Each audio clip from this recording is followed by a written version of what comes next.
Hi, my name is Caitlin McClincy, and I'm the Artistic Associate at the Omaha Community Playhouse, where I help to oversee the Alternative Programming Series as well as the Directing Fellowship Program. Alternative Programming's mission is designed to introduce audiences to bold, exciting scripts in a reader-style evening of theater, and then take those scripts and pair it with our Directing Fellowship Program. Tonight's offering is On an Anxious Night in November 2020, and it was written by local playwright Daena Schweiger and directed by Kim Clark-Kaczmarek. I'm so excited to bring to you our final installment of this year's programming series. It has been a wild ride with an entirely Zoom rehearsed and performed season, and I cannot wait till next year to bring to you live theater again.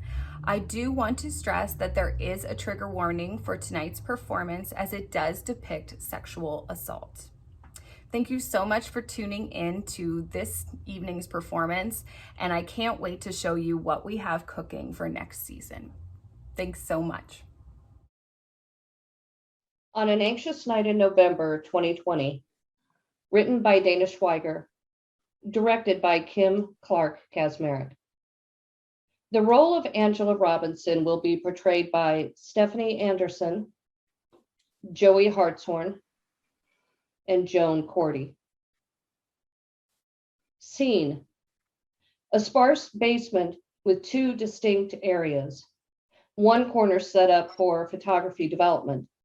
Clotheslines stretched taut and hanging from a drop ceiling, with a couple of shelving units on which reside development tubs, chemicals, camera bags, and other photography equipment. On the opposite end of the room is a simple L-shaped desk on which sits a computer, microphone, and small audio mixer. A lovely, intimate podcast setup. The rest of the desk is covered with a plastic tarp.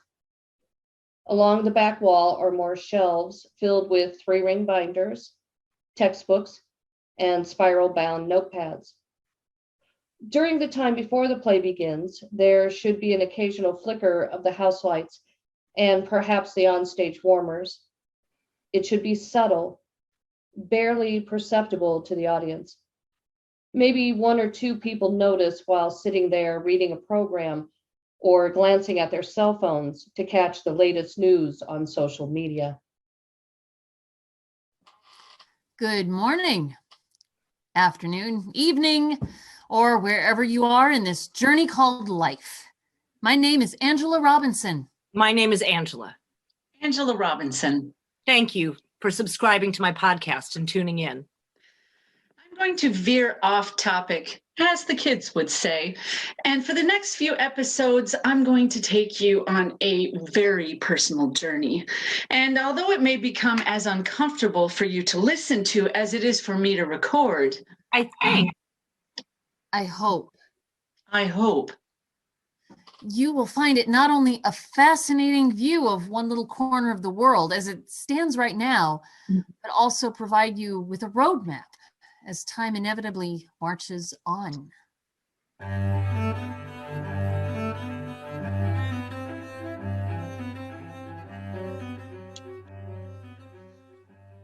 On a quiet night in October 1975, Nicole Williams gave birth in a tiny bathroom in Macon, Georgia, to a sweet, premature baby girl whom she named Angela. Nicole's parents, Vern and Camille, had been looking forward to the birth of their first grandchild and had been particularly excited the baby was going to be a girl. Unfortunately, fate had other plans. Vern and Camille were in the wrong place at the wrong time, having decided to stop by the neighborhood bank on their way to the department store to pick up yet more items for their soon-to-be-born first grandchild, when they walked in on a robbery taking place. Vern, a retired police sergeant, tried to defuse the volatile situation and ended up with a bullet between the eyes. He was dead before he hit the cold tile floor.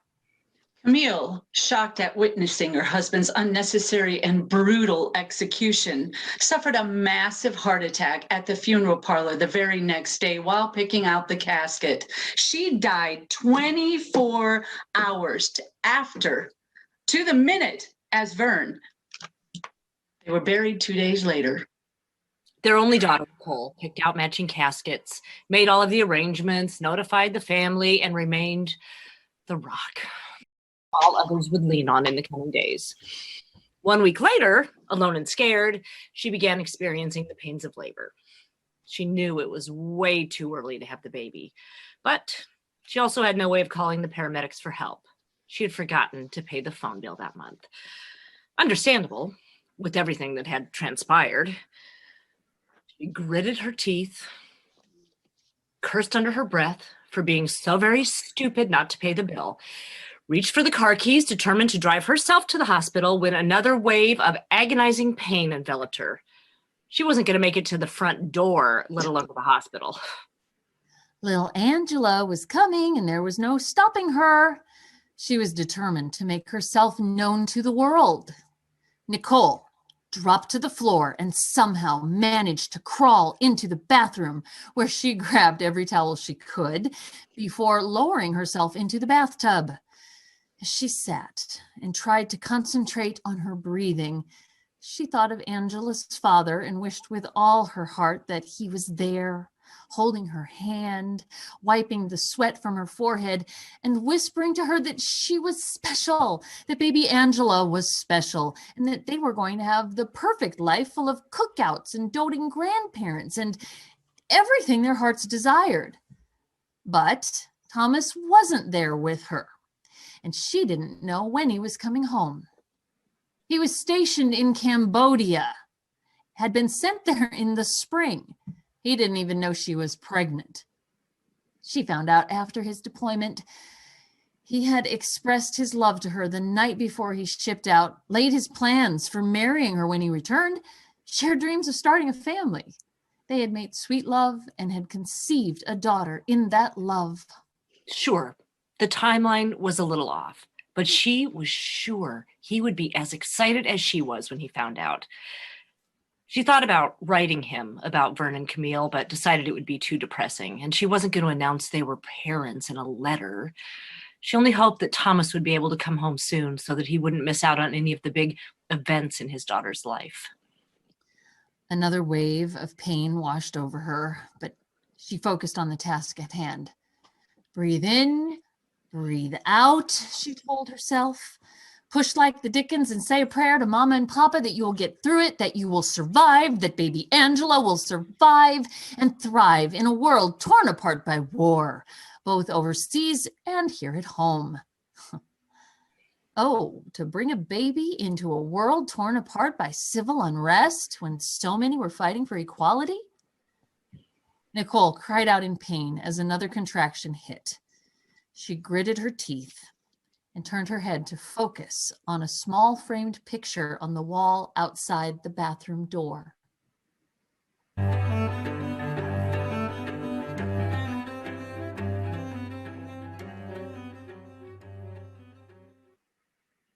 On a hopeful, muggy night in June of 1968, Camille Williams was visiting family in California when, as fate would have it, she found herself in the same town as Senator Robert F. Kennedy. Her brother Orrin was the campaign manager for the senator and was working the California primary for him.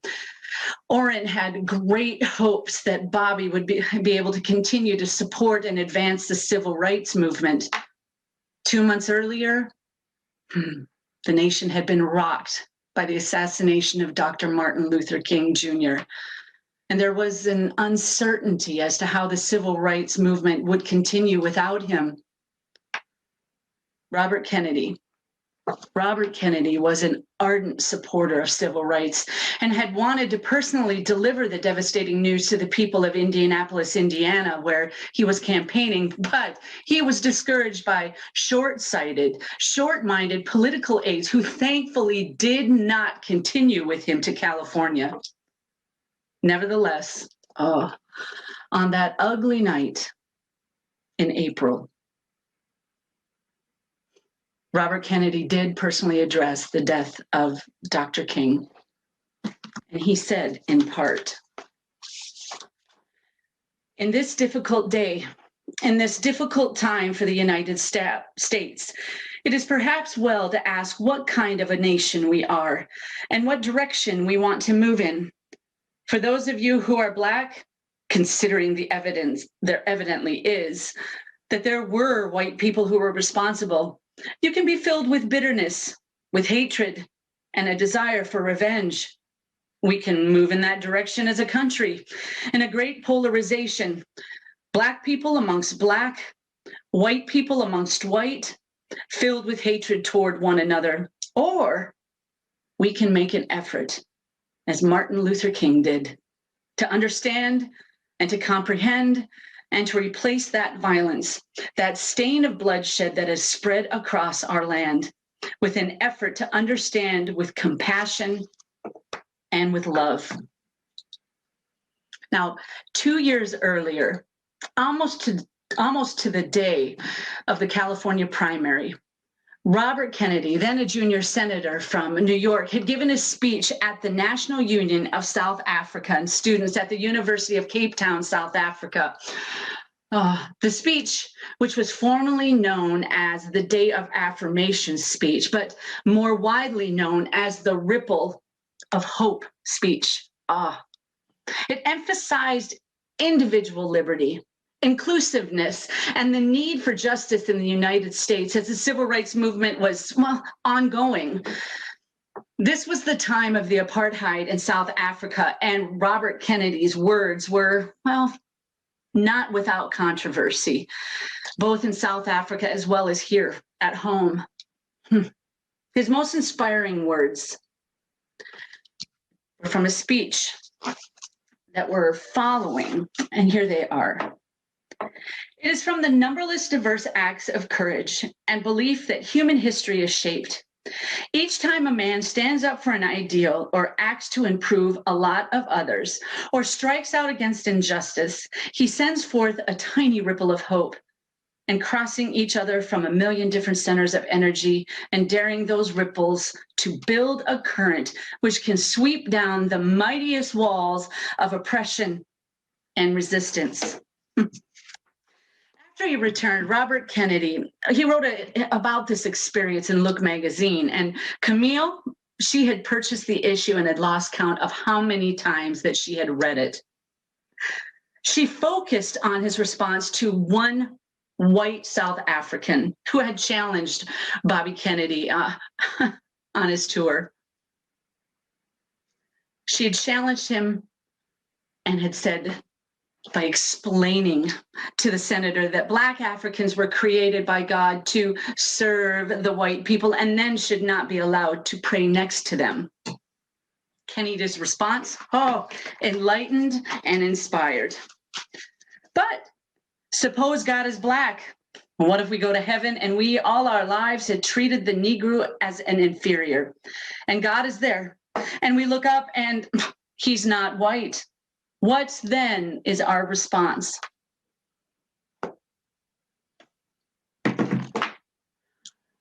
Vern and Camille attended the rally as guests of honor of her brother, Orrin. Accompanying them was Orrin's friend, Bill Jackson, who had brought with him a Polaroid camera. It was a land camera which folded up, and it had a hard case, and it protected the lens, which had to be held with two hands.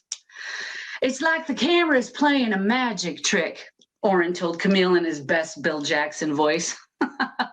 She'd heard that earlier, right before the rally. Imagine holding a big box of camera in your hands, and now look through the square viewfinder, and what you want to take the picture of, and make sure you keep your subject in the white painted box on the viewfinder glass. And hold your breath. You don't want to shake and blur the picture. No. Now, press the red button. Orrin went on to explain that you had to pull the film out of the side of the camera, and the film had a developing paper on top. And when it was time, you pulled the paper back. and you pulled the chemicals away. So there was a picture on the film with cardboard backing, and the negative was in your other hand with the developing paper. And you had to wait 3 minutes for the picture to develop before taking the paper off, which back then was an instant. And you have to be careful, Oren said, sliding back into Bill's voice. When pulling the paper off, because if you peel it back too fast and don't give it enough time, the picture will be incomplete. Camille and Vern laughed. They couldn't wait to meet him that evening. When Bobby Kennedy approached the podium to give his victory speech, Camille looked at her brother's friend, Bill, and said, "May I?" Without a moment's hesitation. Bill Jackson gave her the camera, showed her how to take off the front, how to pull the lens out, and hold the camera up over the crowd so she could get a solid picture of Bobby Kennedy. Then Oren's friend, Bill Jackson, who was as dark as Oren was light, went around and stood behind her, and he steadied her arms as she raised the picture, the camera above, so that the picture of Bobby Kennedy wouldn't blur.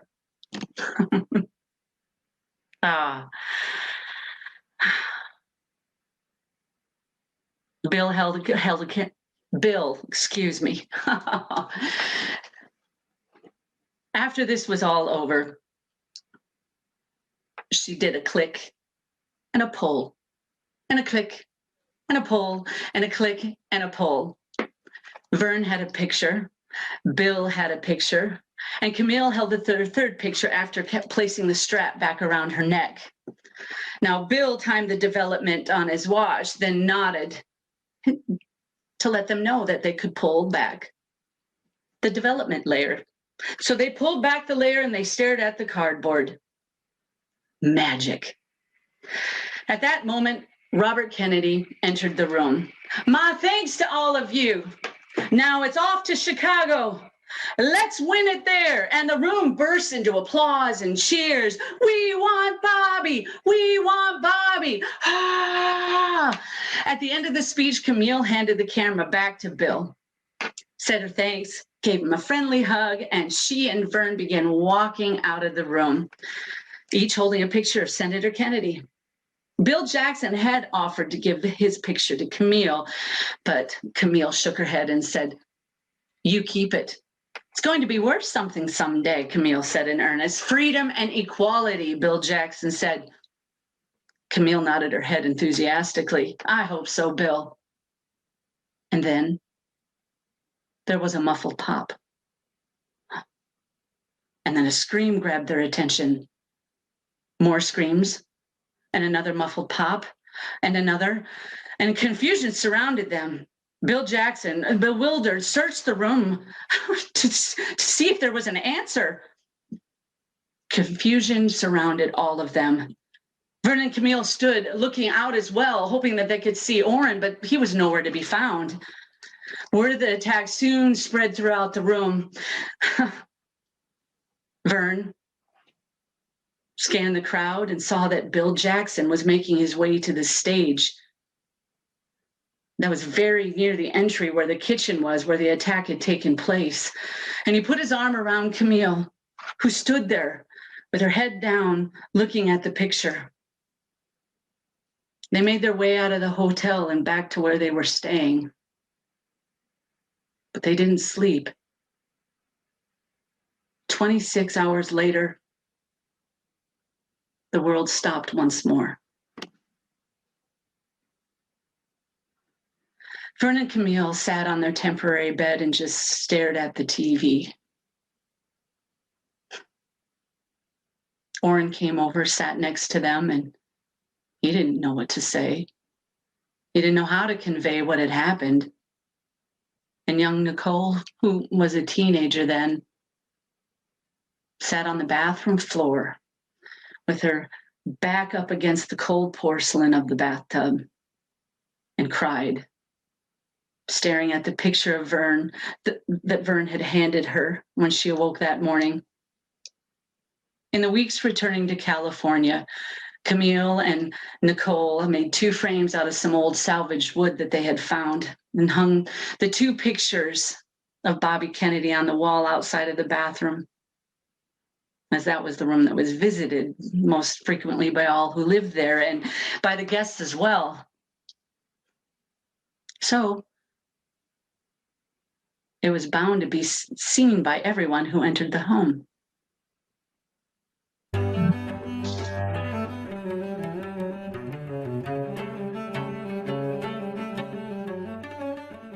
On a lazy Saturday morning in May 1995, my 20-year-old self sat on a bench in Battery Park and pointed my Canon EOS KISS camera at the 2 buildings, mirror images of each other, standing tall and majestic against the backdrop of dawn. I smiled and depressed the button. KISS, keep it smart and silent, said Canon, was more than an investment. It was a vote of confidence from my parents. The camera and lens kit had set my parents back plenty. I would not be expecting any Christmas or birthday gifts until, well, let's face it, never, said my father with a laugh.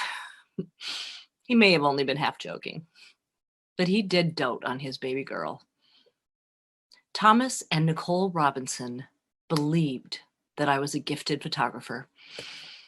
And while they were worried, that I was their baby girl leaving the nest for the big city after high school instead of going to college and earning an education, they supported me because they believed in me.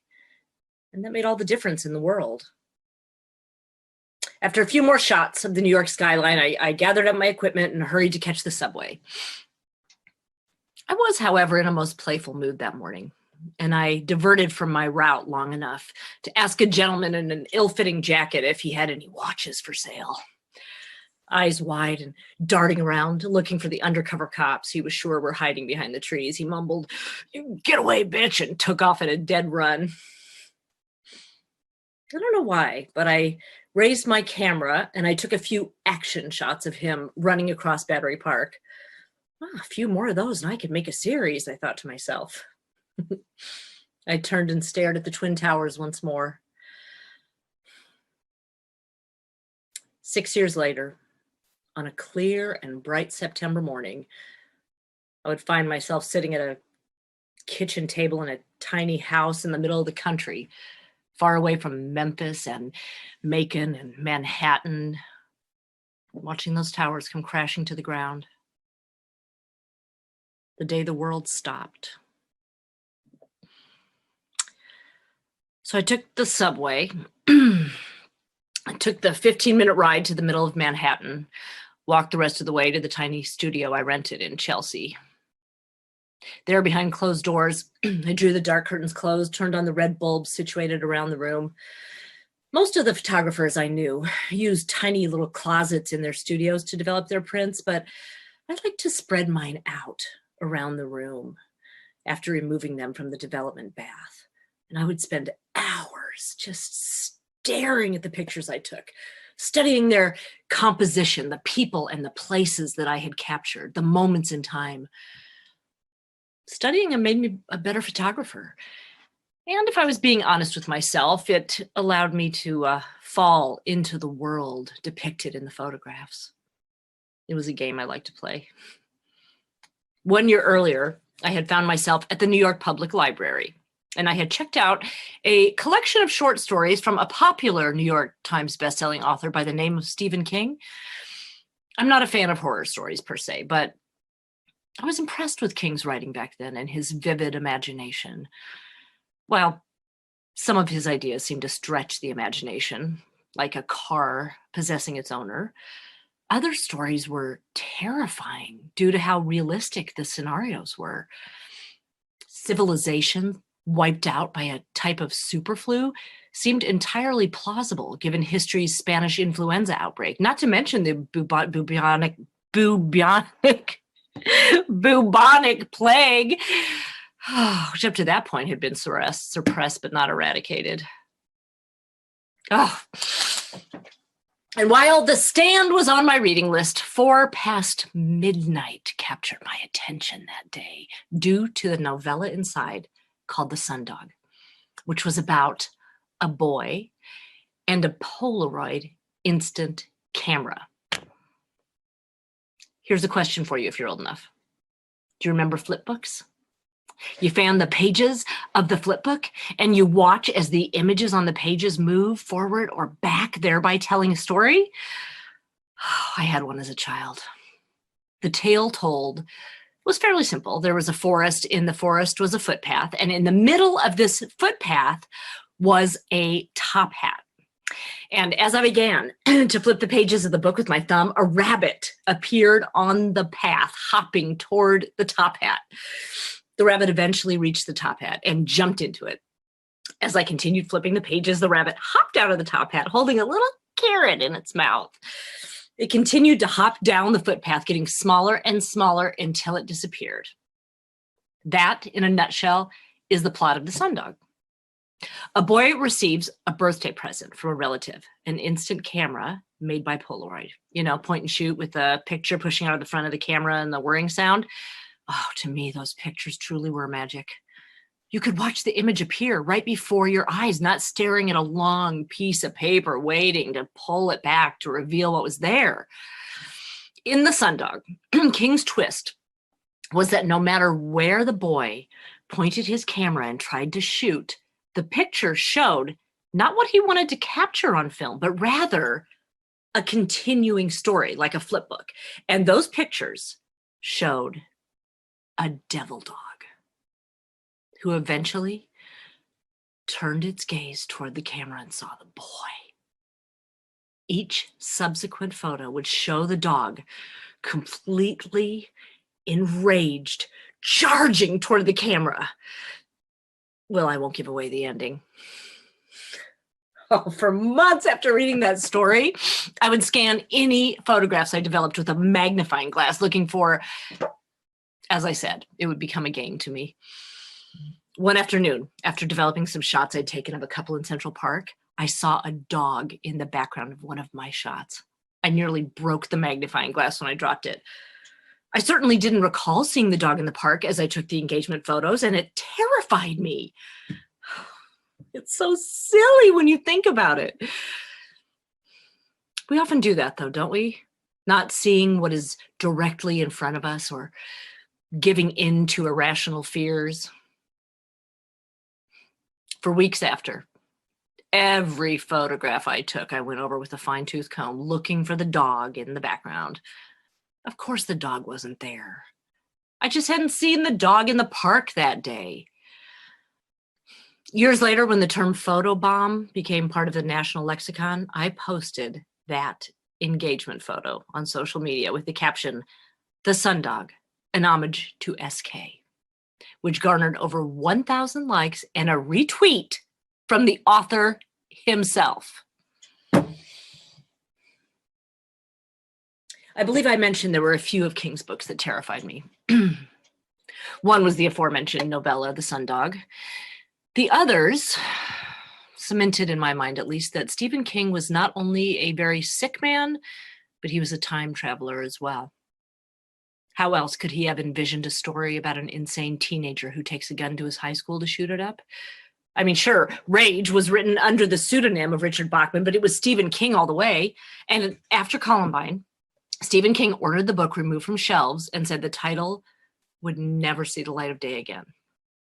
Then there's The Stand, which needs no further discussion if you've been following the news the last half decade.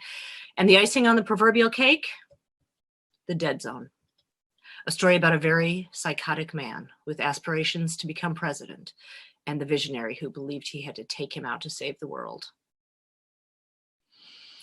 Yeah, good old Stevie has a wicked imagination. Wouldn't you agree?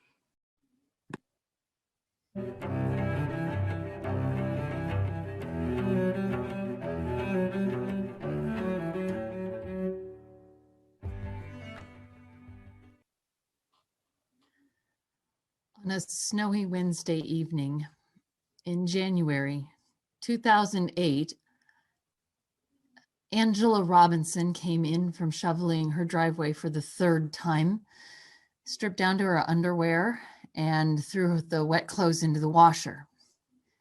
Shivering, she walked up the stairs to the bedroom, intent on jumping in a hot shower to warm up. The blizzard that had hit earlier that day was not unexpected. Not only had it been the talk on the local news for the past 48 hours, it had become a hot button issue between Angela and her husband, James, as well. James was going away to a business conference, and Angela was not thrilled, knowing she was going to be the one stuck getting the driveway cleaned out before his return. "Just use a snowblower," James said offhandedly. "That's why I got it last year." "No, you got it last year to keep up with the Joneses," Angela shot back, referring to the friendly neighbors, as James liked to call them, across the street. "Besides, that thing is way too heavy for me to push up the driveway, especially if it's slick." "Well," James said, kissing her on the top of the head as if that would placate her, "if it gets too bad, I'm sure one of the Joneses, as you say, will be more than happy to help out." Angela shook her head in disgust as she recalled the conversation. She wondered how James would feel if he knew their friendly neighbors were content to watch her struggle from their own driveways when the pull start on the snowblower broke on the first tug when she had gone out that morning at 7. No, they couldn't be bothered to offer up their own snowblowers or even give her driveway a pass. So Angela found herself instead shoveling the back-breaking heavy snow, not once, not twice, but 3 times throughout the day. Oh, yes, she thought. They were friendly neighbors. When James offered a helping hand when one of them needed assistance, but were less than friendly when it came to neighborhood cookouts they weren't invited to, or the averted eyes and the mumbled hellos from the wives that happened to meet her at the mailboxes that lined the street. Angela and James had many discussions on what it meant to be friendly. She often wondered if they would ever come to agreement on that topic, but on that snowy night, Angela found herself alone in a blizzard, making do and hoping like hell the power wouldn't go out. The home generator they had ordered, to keep up with the Joneses, wasn't set to arrive for another month.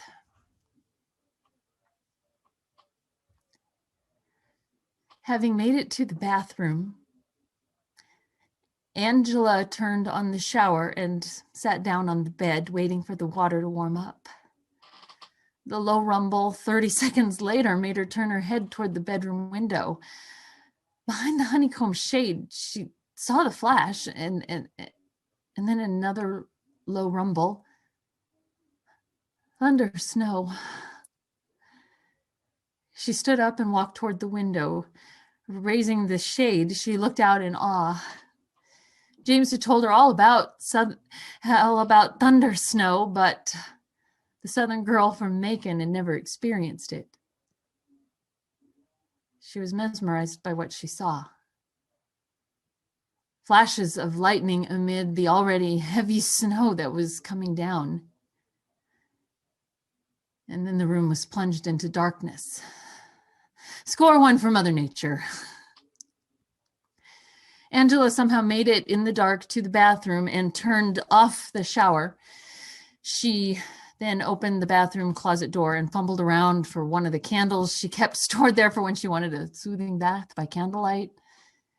She finally wrapped her hand around one and felt around on the shelf for a box of matches. She didn't find any matches, but managed to knock over quite a number of other candles and tall items on the shelves before remembering that she had used the last match a week ago and kept forbidding to bring more up from the kitchen drawer. She closed the closet door and slowly made her way back to the bedroom to venture downstairs, unlit candle in hand. She stopped with a gasp as another flash of lightning from the window behind her revealed a dark figure in the doorway. She stopped. "James," she called out as the room plunged into darkness again. "Babe, how did you get here? Roads must be terrible." But there was no answer. Had she imagined it? Another rumble of thunder, another quick flash behind her illuminated the room. The figure stood there and said nothing. "Honey, are you okay?" Silence, except for the wind, which had picked up some. Then she felt hands upon hers, rough hands, not soft like and warm like James's. Those rough hands knocked the candle out of Angela's hands and sent it flying across the room with a crash. A rough hand covered Angela's mouth to stifle her scream, while the other hand grasped her breast and squeezed painfully. Angela whimpered in pain as the man whirled her around and tossed her on the bed. Another rumble of thunder, another flash of light, but with the man between her and the window, she could not distinguish his features. She only knew he wasn't James. The man climbed on top of her and yanked her underwear down. Angela went numb all over. She couldn't move, couldn't breathe, couldn't believe that she was about to be raped in the middle of a goddamn blizzard. She could smell the whiskey on her attacker's breath as he mashed his lips into hers. He bit her lips, slapped her, and told her she liked it, told her to relax and enjoy it, and he would give her an experience much better than any man ever would. After he climaxed into her, he turned her over onto her stomach and raped her again.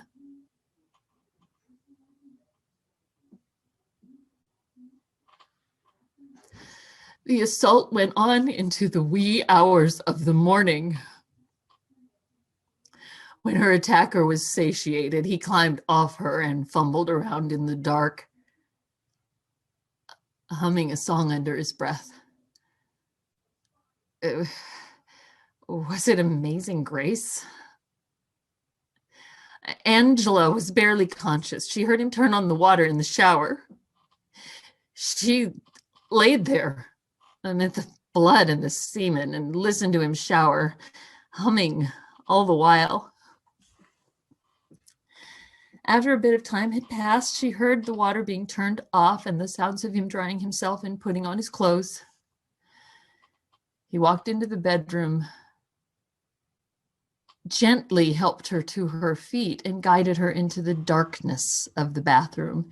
He ordered her to shower. The water was ice cold.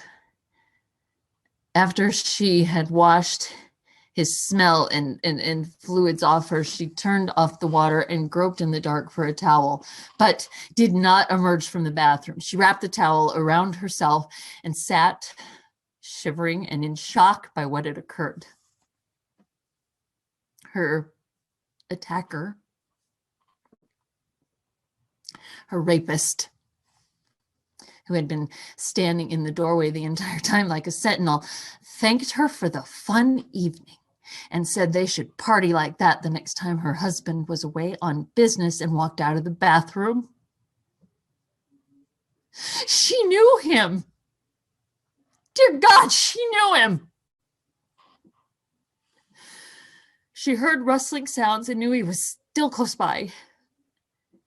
Eventually, she heard him shuffle out of the bedroom. She laid there till morning light, listening to the howling wind, not daring to move for fear that he hadn't left, that he just wanted her to think he'd gone. And she finally convinced herself that she was alone. She slowly stood and walked out of the room. Glancing in the mirror, Angela saw the bruise on her cheek and her split lip from where her attacker had bit her. She glanced towards the bed and noticed the linens were gone. He'd taken them. She turned away and threw up on the carpet. She continued to retch until only bile was left. She wanted to call the police, but told herself they wouldn't come. The roads were too bad. There were too many accidents that they had to deal with. It was a non-emergency. She retched again and then took another shower and another and another and another.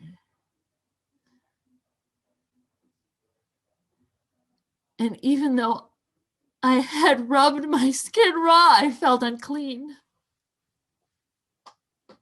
The water had gone ice cold again. I put on a pair of sweatpants and one of James's sweatshirts and imagined that he was there hugging me and telling me that it wasn't my fault, that we would get through it,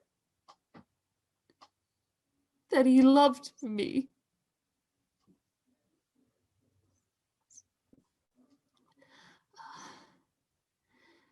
The sound of a snowblower brought Angela to the present. She slowly walked down the stairs and noticed the sound was louder. She opened the front door and saw someone blowing out her driveway. She was incredulous. Although she didn't want to, she pulled on her winter coat and hat and stepped out to speak with him. The man, his features hidden behind a ski mask to protect him from the harsh wind, didn't identify himself. "Howdy, neighbor," he said in a friendly way, turning off the snowblower and walking toward her. "Some storm, huh? Thought you could use a hand, being you're all by yourself and all, considering your snowblower conked out." Angela nodded and said nothing. Her neighbor gestured to her face. "What happened there? Slip and fall on the ice?" He chuckled at the thought, which was rather rude when you think about it. Angela nodded, but said nothing. "Well, you best be getting in before you catch cold," the neighbor said and gestured toward her front door. Angela nodded and said nothing. She turned and started to walk back. As she did, her neighbor began to hum Amazing Grace as he cleaned out the auger on the front of the snowblower. Angela stopped for a moment and slowly turned toward him. The man was looking at her. He winked, then returned to cleaning the auger. Angela ran as fast as she could into the house. She slammed the door behind her and locked it. She slid to the floor, back against the door, and listened to the snowblower start up again. It ran for 15 minutes, then stopped. Then she heard footsteps on the snow leading to her door. A light tapping, then silence. She heard the knob turning, another light tap on the door, more rattles of the knob, then silence. Then she heard the footsteps walking away. Silence. The footsteps returned. The sounds of a snow shovel and the hum of Amazing Grace.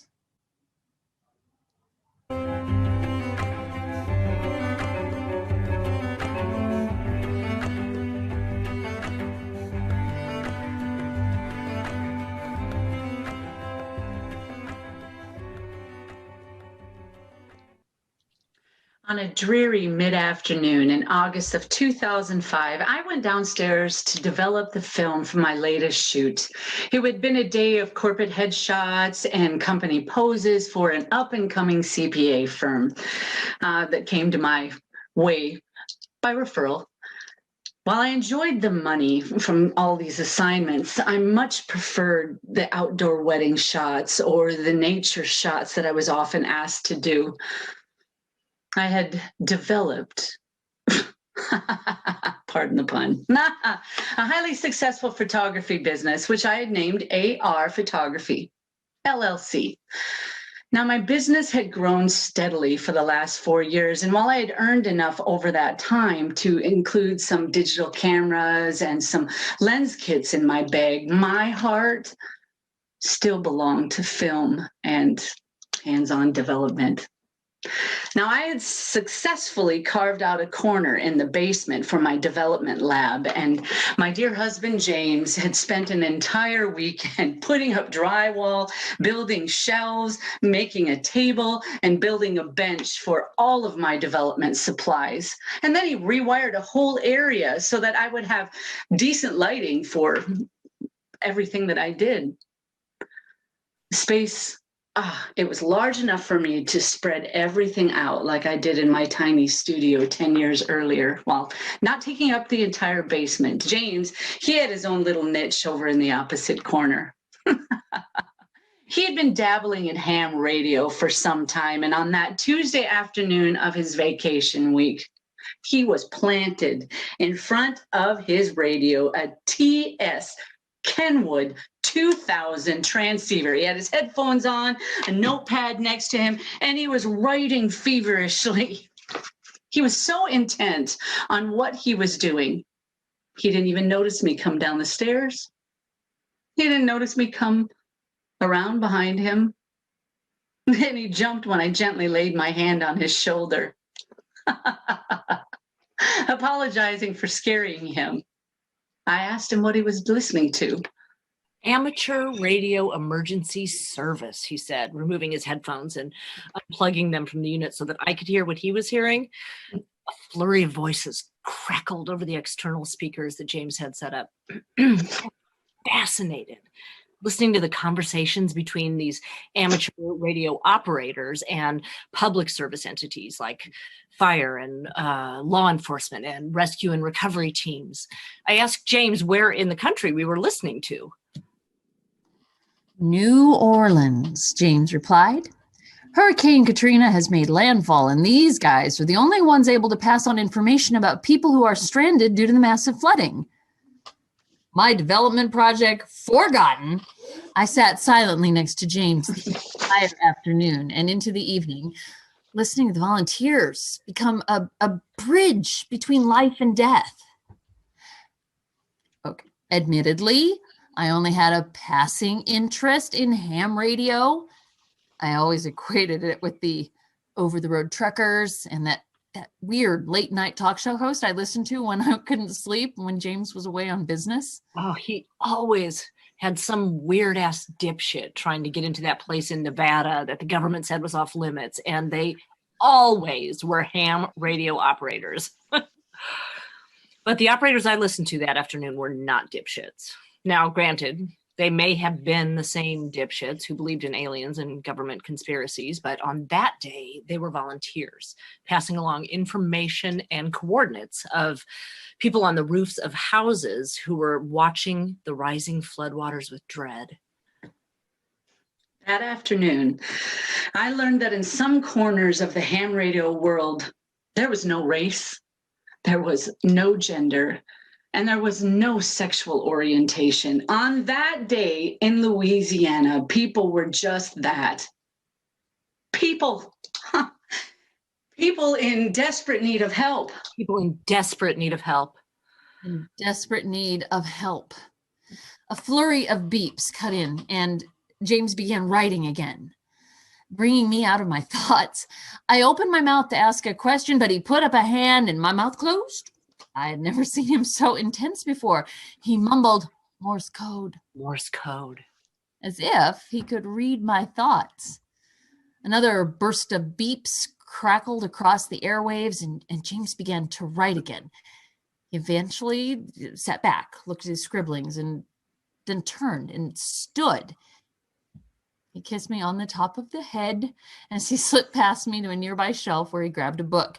Returning to his seat, he opened the book and began to furiously scan through the pages, checking his notepad against the dots and dashes on the printed page. He made occasional corrections, but mostly left his handwritten notes untouched. The radio fell silent. James turned in his seat and apologized to me for his perceived rudeness. He'd been studying Morse code for some time, usually late at night in bed while I was trying to sleep. Eventually, he would leave our bed to go downstairs to the basement to work.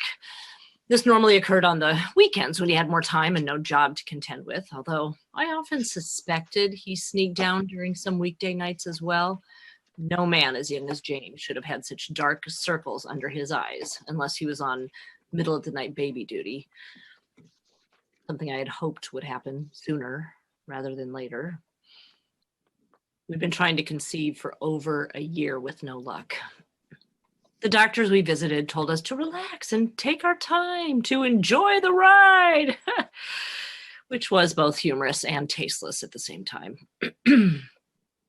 There was nothing to indicate that I couldn't conceive naturally, and nothing in James' medical history threw up any red flags either. It would happen when it would happen. And of course, both James' parents, as well as my own, would just ramp up the pressure every time we spoke on the phone. My parents would call every Sunday. And James' parents chimed in most Saturday mornings at 9 o'clock before they hit the gym. Oy. James and I agreed that we would have to ask our well-meaning but inquisitive parents to just back off when the subject of children was concerned, or it was going to become an issue. So I said to my husband, "Tell me all about Morse code." James looked at me with a sideways glance, trying to determine if I was serious or playing with him. He asked me about my photography shoot that morning and reminded me that I'd come downstairs to develop film for my client. Later, I shot back, "Today, I want to know about this world." Today, I want to know about this world. About this world. I pointed to his ham radio equipment, smiling. James scooted his chair to the side and invited me to bring mine forward, so we were sitting next to each other. He handed me his notepad and pen. I turned to a clean page. "Class is now in session," James teased, and began going over the dials, switches, and displays on the transceiver. As eager a student as ever there was, I began to diligently take down everything James was saying.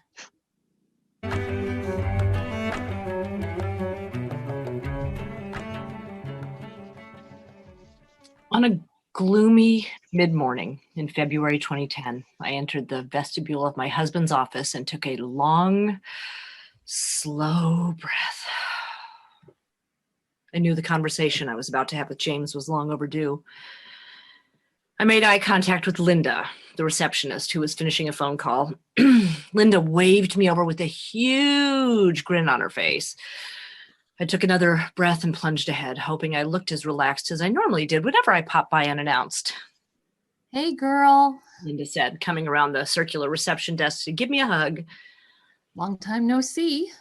James is finishing with a client, but I'll buzz him to let him know you are here to see him." I backed away at that point, not wanting to disturb him. The last thing I needed to do was to bring more tension into an already tense situation. No, don't you back away. Linda continued. "Between you and me, he's been a bear these past few weeks, so I'm sure seeing your beautiful face will be what he needs to snap him out of whatever the heck has gotten into him. Has he been weird at home too?" Linda continued prattling on as she dragged me to the coffee bar to get something to warm me up. I kept silent.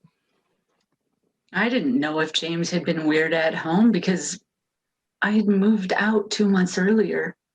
Of course, James offered to move, but I insisted that it be me.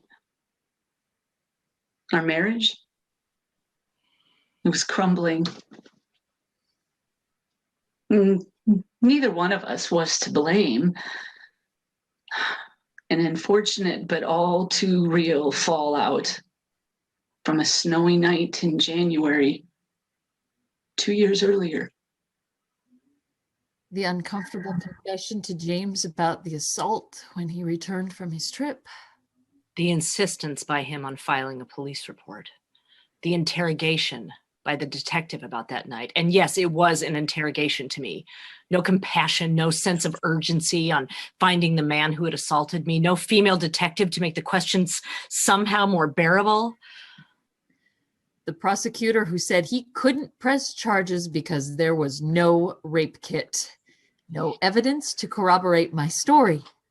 The eruption of James' anger against our neighbors, attacking each of them in turn, trying to find out who did it, but getting nowhere beyond slammed doors in his face and 2 black eyes from fists when slammed doors didn't stop him. The day that I realized that I was late, the horror of what that meant. The doctor's appointment. Oh, the confirmation. The anonymous walk-in at the clinic. The decision that had to be made destroyed me because I had to make it alone. I was alone in ridding myself of what I wanted most in the world. What I wanted most in this world. The dark day that my world stopped.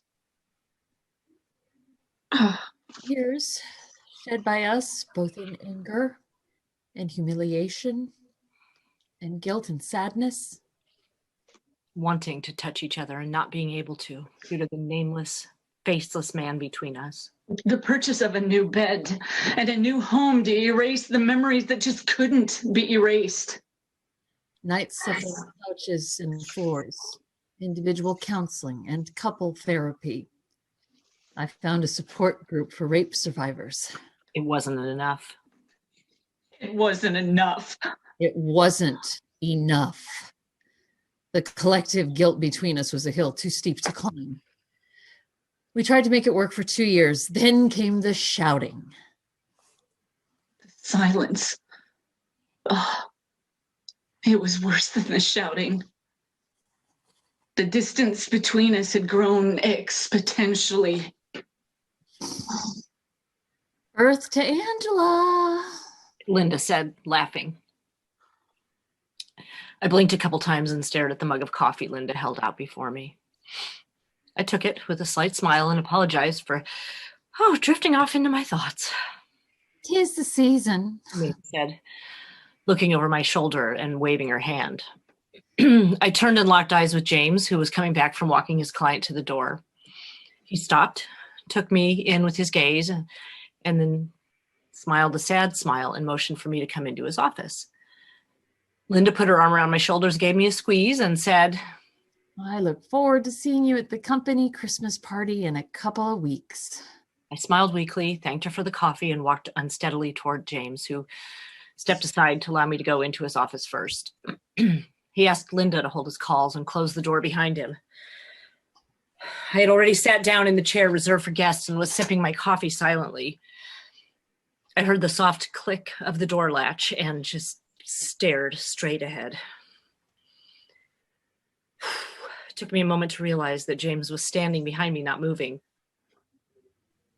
I couldn't find the strength to turn to him, so I just sat there sipping my coffee and staring at his office chair. After what felt like an eternity, James walked to his desk, sat down, and looked at me with a pained expression. We sat in silence, just staring at each other, not knowing what to say.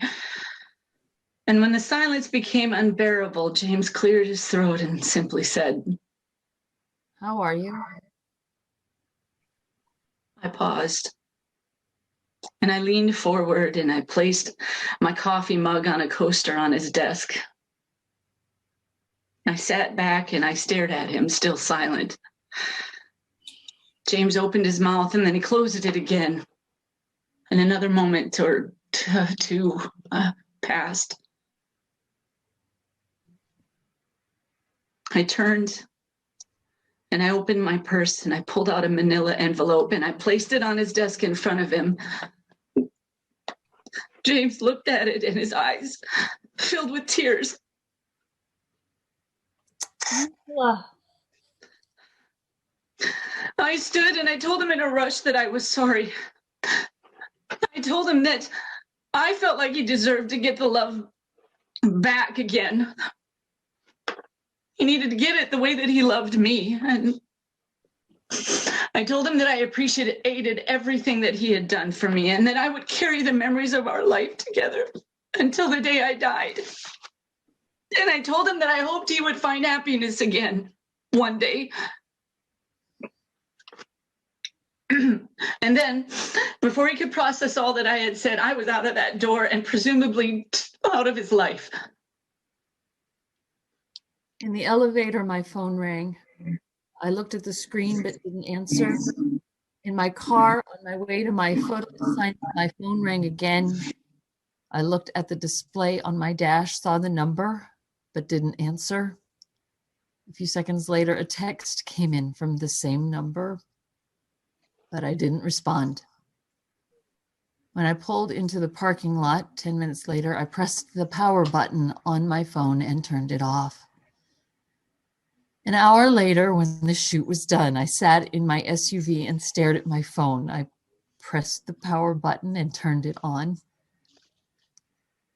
And then I sat there, read every text message and listened to every voicemail and thumbed through the photos of my former life on my phone and cried until I was exhausted. Then I drove home to my modest apartment and spent the next few hours disappearing into the world I had created earlier that day, standing behind the lens.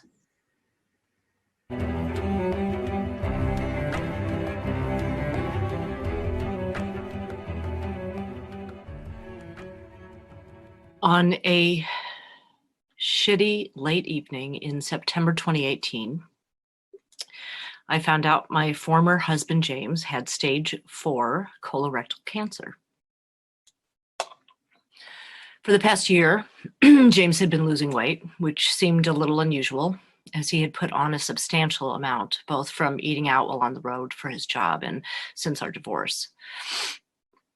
Admittedly, James had always struggled somewhat with his weight and was often envious of my ability to somehow maintain the same great metabolism I had the day we met on our very first date, some 22 years previously. So, with his Christmas bonus from the previous year, he'd purchased a couple pieces of workout equipment and turned the spare bedroom of our former home together into a workout room. The fatigue that followed shortly after the equipment was purchased should have been a warning sign to James, but was dismissed as him being overweight and unathletic. The bowel changes that began occurring several months later did get James' attention, but again, he dismissed it. His appetite steadily decreased. He had no energy for sex, although that too seemed a distant memory, at least from what he told me. He was never into casual hookups and hadn't been in a serious relationship in over a year. So a loss of libido was understandable, if not expected. The one thing that had increased was his irritability, which I'd noticed the past few times we'd spoken. Despite the divorce, we remained relatively close and spoke often. Casual dinner here and there, the occasional rare holiday together when we found ourselves alone. When the rectal bleeding began 2 weeks prior, James knew he couldn't put off what he suspected any longer. He made an appointment with his doctor. He had a friend take him for the colonoscopy. Late that September morning, James called me, asked me to come by home. He needed to talk with me. I almost didn't answer when he called. We'd gotten into a pretty heated discussion the previous weekend, which resulted in me hanging up on him. I tried to beg off, saying I was on my way to a shoot. I'd try to stop by later if I could. Angel, please, he said softly. When was the last time he'd called me Angel? Suddenly I was scared. I agreed to come. When I pulled into the driveway of my former home, I put the car in park, turned off the engine, and sat there for a moment before slowly walking up to the front stoop. I turned the knob and opened the front door. James was standing in the hallway waiting for me. I took one look at his face and I knew something was definitely not right with him. His eyes were red from crying. Before I could ask him what was going on, he said, I love you, my angel. With all my heart, I love you. I've loved you since the first day I saw you, and I've never stopped loving you. I just stood there silent, confused. James crossed me and wrapped his arms around me, hugged me as tightly as he had on our wedding day, and whispered in my ear that he was sick. Had been sick for a very long time and had been stubborn and selfish and stupid about his health, and now there was nothing more that could be done. I could feel his warm tears on my neck. I pulled away from him and caressed his face with my hand and asked how much time he had. Not enough, was his reply. I silently led him upstairs to our former bedroom, laid him down on the bed, got in next to him, and held him for hours as we cried together. Happy tears over fond memories, and tears of sadness over memories never to be made.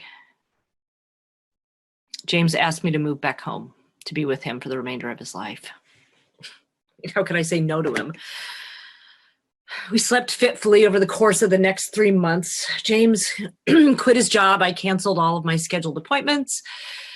We spent every moment together, comforted our family and families, and made whatever final memories we could. We mourned the loss of a trip to Europe, an unattainable goal set for a 25th wedding anniversary never to be realized. We did, however, managed to find a week to go back to our old stomping grounds in Manhattan. There, sitting on a bench in Central Park with a chill in the air, signaling winter was on the horizon, we snuggled together and ate hot dogs out of a vendor cart as we did on our first date. Then took the boat tour around Lower Manhattan as if we were tourists. We made reservations at Sardi's after scoring preview tickets to American Sun. We took the subway to Battery Park at dawn and stood staring at Freedom Tower. And yes, of course, I brought my camera. I took pictures of James against the backdrop of the skyline. James took the camera, took several of me, and I pulled out my cell phone and I motioned for him to step closer. We came together and took some selfies, and then we headed back toward the subway. Then something caught my eye and stopped me in my tracks. I handed James my camera bags, which he took with a quizzical look. I turned and walked casually toward an older man in an ill-fitting jacket. I was too far away for James to hear what I was saying to the man. The man turned and started to briskly walk away, but I followed him and I stopped him with my hands. We spoke some more. We both turned and looked at James. I waved at him, a big grin on my face. The man in the ill-fitting jacket looked back at me, shook his head, then opened his jacket to reveal a bunch of watches. I looked at the stash and then I pointed to one and began to laugh and clap.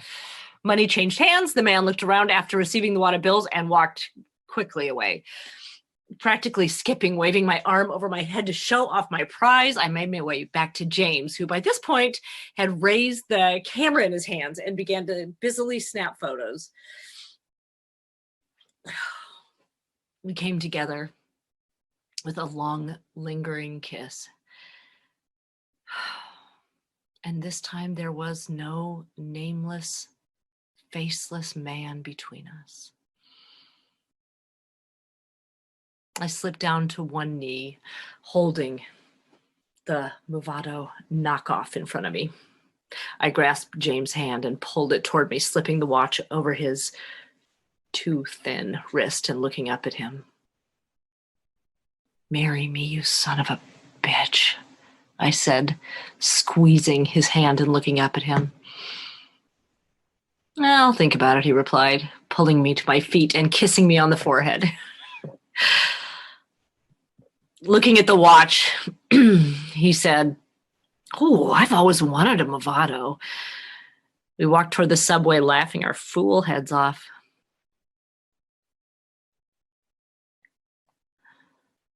Three weeks later, I looked down at my former husband for the last time. I ran my index finger over his old wedding band, which he'd started wearing when he entered hospice, then pulled out my old band from my purse and placed it in the breast pocket of his jacket. I glanced at that Movado knockoff on his wrist and noticed that it had stopped.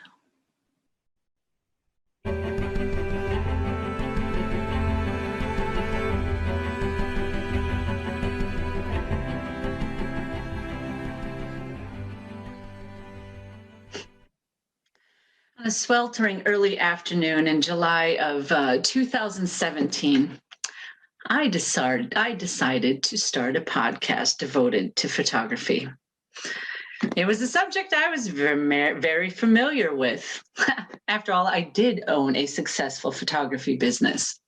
And I'm also very good with people, and I thought that interviewing other local photographers would make for an interesting podcast series. I'd listened to many of the national popular ones, and including This Week in Photo, devoted to gear reviews and chats with popular photographers. And then there was Tips from the Top Floor, which focused on, pun intended, that was bad, on how to take sharper photos. And host Chris Marquardt opined and tried to answer the age-old question: can you develop film and beer?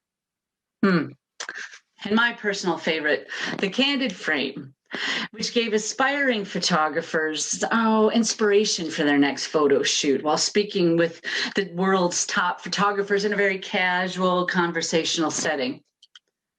I pitched this idea to my best friend, Tiffany, who thought it was a fantastic idea. She was a photographer too. Actually, we had honed our craft together in New York years earlier. Together over the course of several weeks, we researched what type of podcast equipment I should get, where to set up. The dining room seemed like an acoustical optimal choice.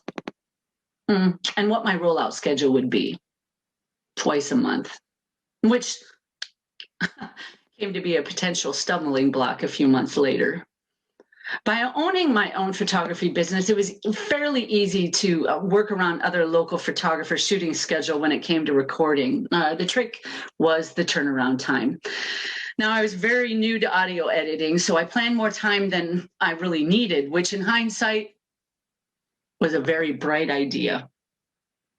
I knew I wanted to interview Tiffany first because she had a successful studio in New York, and she had begun to garner a name for herself in some circles due to some electrifying photos that she had taken of protests that she had photographed just outside of JFK International Airport back in January. While Tiffany was more than happy to discuss her work, she balked at the idea because she wasn't local. Describing your podcast as being by local photographers for local photographers when having someone in New York be your first guest kind of defeats the purpose, don't you think? Tiffany said to me and when I was floating this idea, and she wasn't wrong. Hear me out before you say no. I shot out quickly. I had already been thinking about changing up the perimeters for some time. The protests in January that Tiffany had recorded about with her camera, they'd sadly only been the beginning. In February of 2017, the man who thought himself as king described mainstream media as fake news. I said to my friend, words can only say so much, but a photograph? Photographs take the guesswork out of what people say or mean, and they can be brutally honest. this regime, presidency. Oh, Tiffany's hand came out and clamped over my mouth, and she said, "Don't you dare say his name in my presence." And I agree with you. We set a date to record in early of August 2017. That's when Tiffany's schedule cleared up. And then came Charlottesville, Virginia.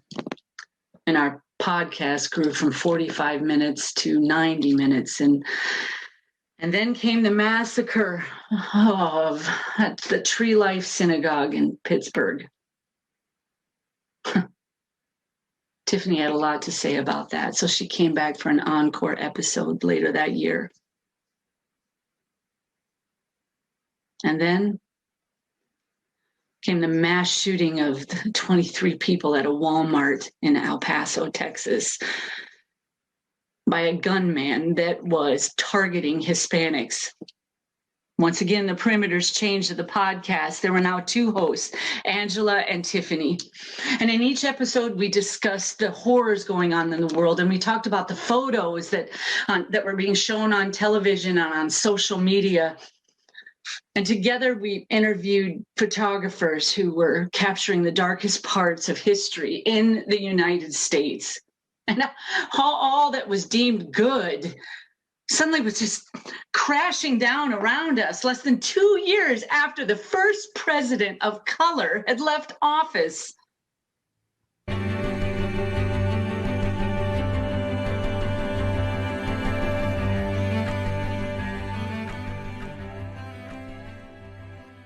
On a frigid late morning in December 2019, I glanced at my phone when it chimed. I had been deep into editing the latest podcast, which somehow morphed over the course of 2 years from being a one-host podcast about local photographers to being a co-host podcast about national photographers who dedicated their careers to documenting in pictures the downward spiral of the country due to the leadership of the current man occupying the house on Pennsylvania Avenue. What I saw on my phone seemed innocuous. According to my news feed, the World Health Organization was reporting that dozens of people in Wuhan, China were being treated for pneumonia, source unknown.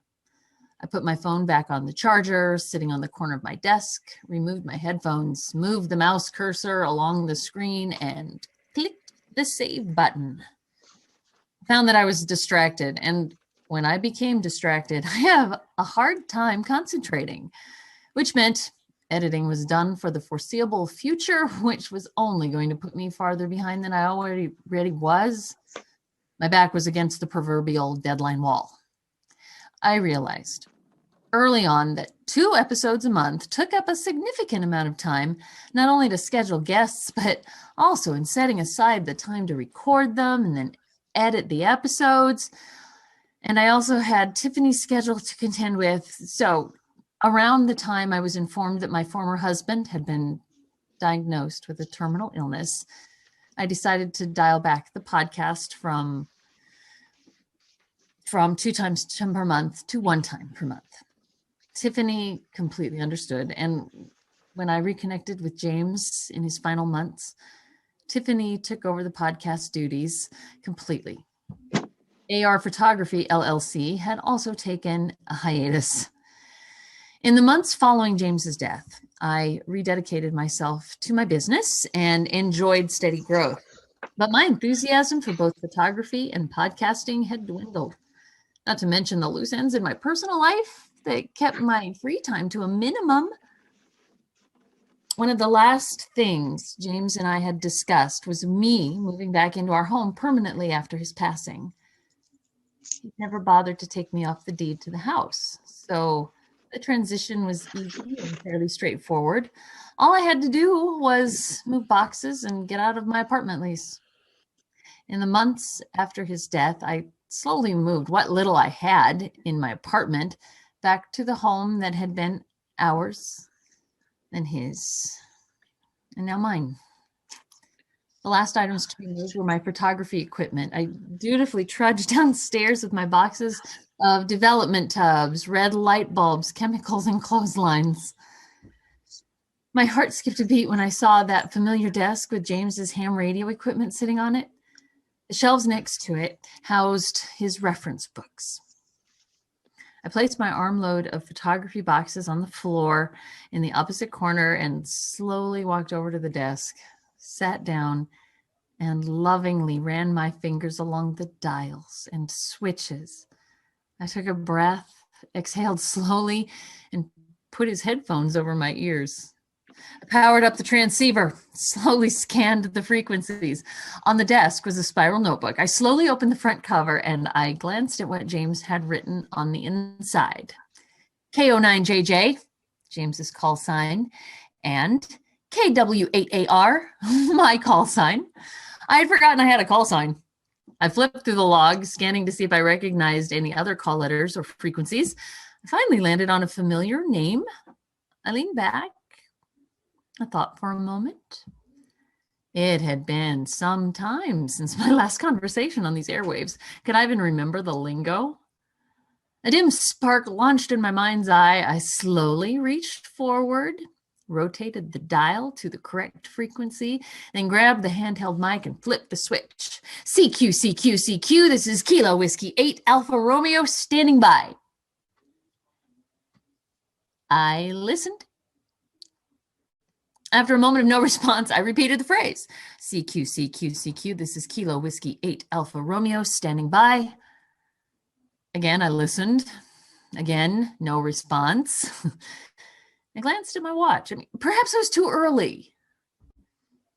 A moment later, over the headset came the familiar reply. Kilo Whiskey 8 Alpha Romeo, this is Delta Foxtrot 1 Sierra, this is Delta Foxtrot 1 Sierra, this is Delta Foxtrot 1 Sierra. Laughing like a little girl, I flipped through the pages of James' notebook until I found a clean space. I thumbed the microphone button. Delta Foxtrot 1 Sierra from Kilo Whiskey 8 Alpha Romeo. It's good to hear your voice. It's been too long. Over. I grabbed a pencil from the holder and logged the call just as James had taught me. Kilo Whiskey 8 Alpha Romeo. Yes, indeed. How in the world did you manage to commandeer the mic from Kilo Oscar 9 Juliet Juliet? He's like a lost lamb on here. Over. I stopped writing and stared at the transceiver. Kilo Whiskey 8 Alpha Romeo, do you have me? Over. I took a breath and responded. Delta Foxtrot 1 Sierra, copy that. I'm afraid I have some news. Over. The funny thing about ham radio operators is that you can learn so much about each other while remaining completely anonymous. DF1S was probably the person James spoke to the most, and yet he hadn't even crossed my mind when James died. It never occurred to me to reach out and let him know. I was embarrassed. It made our conversation awkward, uncomfortable, at least for me.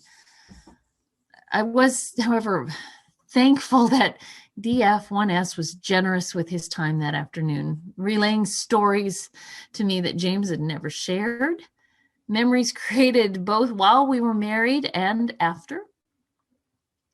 Delta Foxtrot 1 Sierra was providing a rare glimpse of my former husband that I wasn't familiar with. Some of it was pretty, some not so much, but all of it was pure James. He apparently hadn't told DF1S we were divorced, so I just played along, reacting appropriately in all the right spots. Delta Foxtrot 1 Sierra and I laughed together, cried together, and agreed to keep in touch.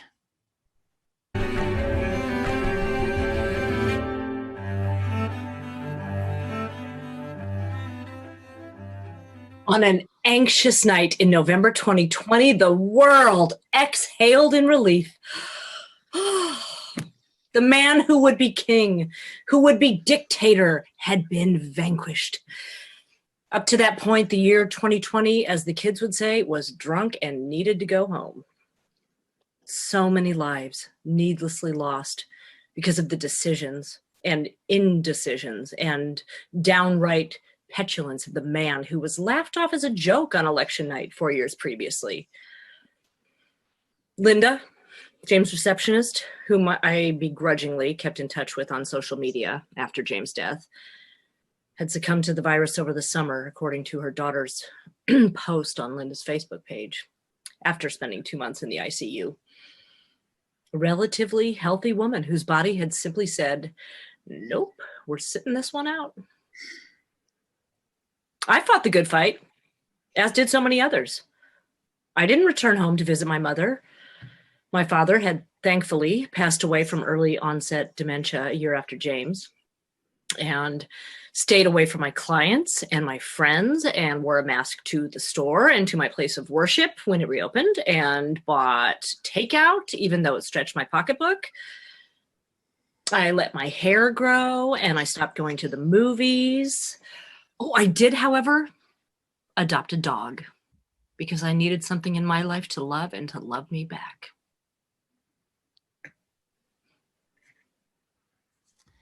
The world, though in the grips of a pandemic, saw hope on the horizon. A vaccine, then another, then another. The rollout, mismanaged from the beginning by the former administration, had been somewhat corrected in the first 100 days by the new one. But what no one seemed to notice, or maybe seemed not to pay attention to, was the fact that time was speeding up. Time was running short. Time flies when you're having fun, but no one was having fun. And wasn't that the point? The virus was moving faster than the scientists. It mutated. And of course, the mutations were studied and vaccines were developed, but the vaccines were rushed and the mutations mutated more and more. 1 year after the Great Pause, as it was dubbed back then, there were no less than 5 variants of the original virus that were spotted in the wild, and they caused major changes in the way the pathogen acted, including altering its level of contagiousness. The science simply couldn't keep up. Ineffectual recommendations included wearing 2 or 3 masks at a time, which made breathing more difficult, and the federal glove mandate because people had begun once again to hoard Kleenex and toilet paper and paper towels and hand sanitizer. Items which eventually could only be found on the black market, along with such staples as bread and milk and rice and beans and meat. And those staples could only be purchased by the wealthiest, because the prices were astronomical. 2 years after the Great Pause, the man and woman of hope died within hours of each other due to separate anaphylactic reactions from a mislabeled vaccine ampule. The ship became rudderless and began to take on water. Suicides among healthcare professionals reached their climax, and as many were dying daily by their own hand as they were by the infections they were trying to stop. Time sped up and then stopped for millions of people. And the virus continued to rage and grow and mutate and grow some more. The man who would be dictator found his voice again and amassed an army hell-bent against destroying what the virus hadn't, which was precious little, a scant few, 3 years after being voted out of office. His attempt at a second coup thankfully stopped, and his voice was silenced once and for all. But time kept marching on and speeding up like a locomotive, and the virus continued to rage and grow and mutate and grow some more. And it became every man for himself, and no one was in charge. And the streets were no longer safe to travel on. And there was no more Netflix, no more Hulu, no more Amazon, no form of entertainment whatsoever. There was no news.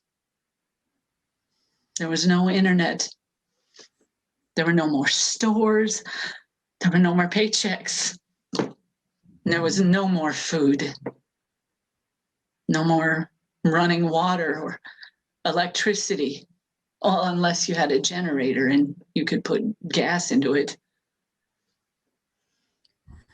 As for me, I lay in my bed at night with the gun I purchased in the summer of 2021 tucked under my pillow, and imagine which variant my rapist suffered and died from. I know it's wrong to hope death upon another person, but his selfish act killed my only child, killed my marriage to my best friend, and for a long time killed my self-esteem. Coming down with SARS-CoV-2, better known as COVID-19, or one of its stronger variants, in particular, the deadly B.1.1.7, which reached our corner of the United States at the end of 2020, frankly, was too good for that son of a bitch. Other times I lay there and wonder what happened to my mom, my best friend, Tiffany.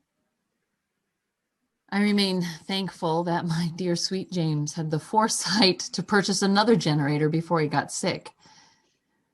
When things started heading south in the spring of 2021, I began to hoard some items of my own. Cigarettes, which have always been the best bartering item, food as I could afford it, and gasoline to power the generator. But that had to be used sparingly. Houses with electricity are hard to defend when you are but one person. My home is boarded up as best as it can be.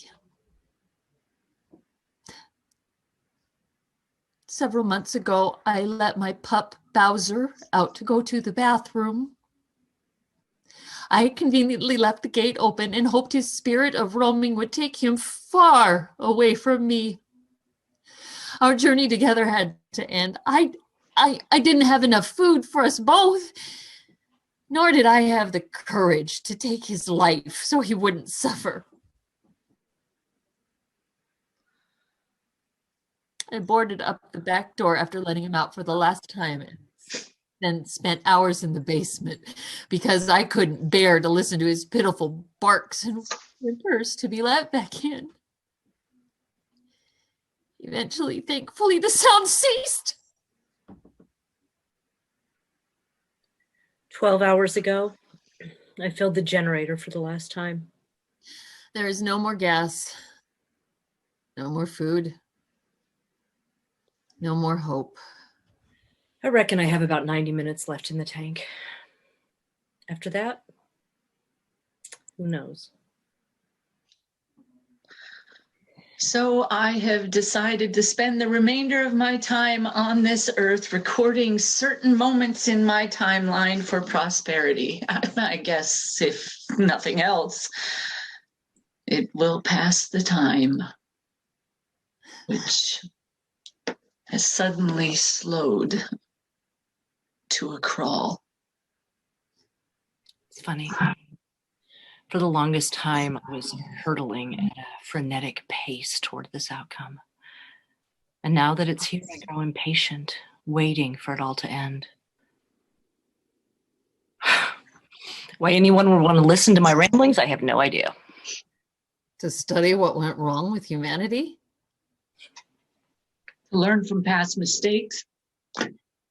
The question, of course, is whether or not there will be anyone left to discover my time capsule. I have no way of uploading any more to the cloud, so these moments will be immortalized, for lack of a better term, onto the external hard drive connected to my MacBook Pro.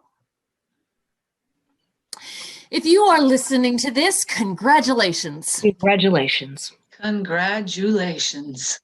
You somehow beat the odds, survived this version of Captain Trips, and have come to the realization that, indeed, Apple iOS is far superior to Windows in every way.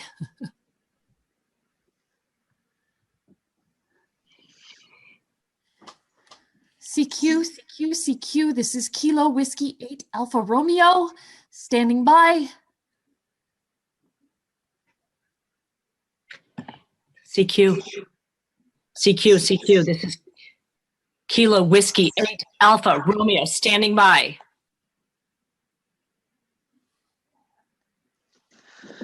CQ, CQ, CQ. This is Kilo Whiskey 8 Alpha Romeo. Standing by. CQ, CQ. This is Kilo Whiskey Alpha Romeo. Is anyone there? Is anyone there? Is anyone there? Anyone at all?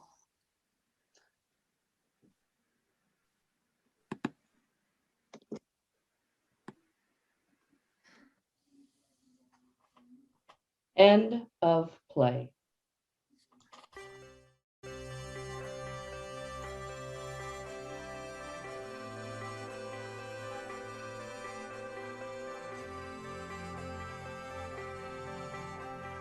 There's a little flame inside us all. Some shine bright, some shine small. The rains will come and the waters rise, but don't you ever lose your light in this life. You